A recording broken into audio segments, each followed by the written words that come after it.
Bonjour et bienvenue au séminaire Management. Permettez-moi tout d'abord de me présenter. Je m'appelle Housna Houssari, je suis docteur en gestion des ressources humaines et professeur du management à la faculté de droit Qadi Ayad de Marrakech. Avant de vous présenter l'essentiel du séminaire Management du deuxième semestre, je vais vous annoncer les objectifs du cours et l'architecture de la présentation.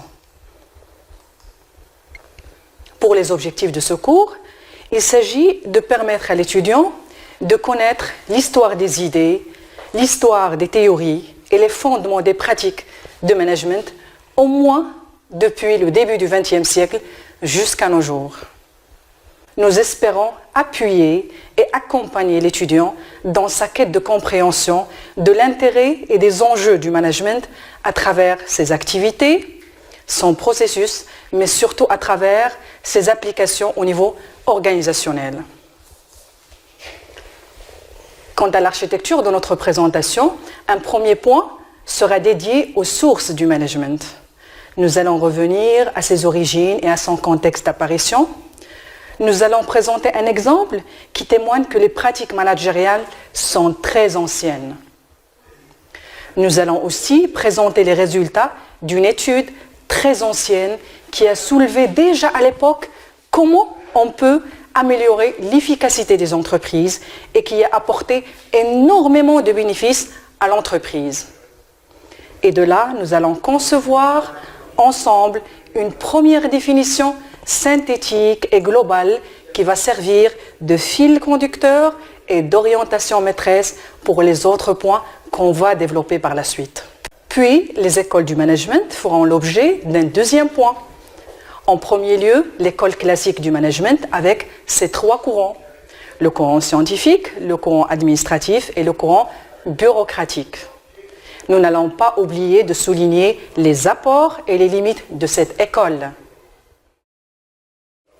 Ensuite, après l'école classique, c'est l'école des relations humaines et ses principaux défenseurs.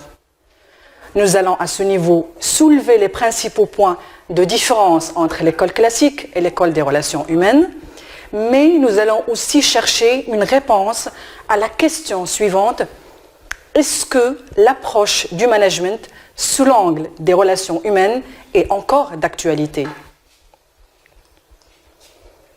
Dans un troisième temps, nous allons présenter les théories contemporaines du management.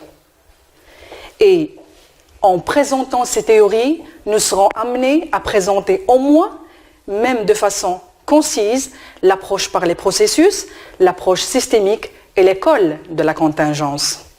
Par la suite, nous allons évoquer le concept et les métiers du manager, mais surtout ce qui différencie le manager d'un simple employé.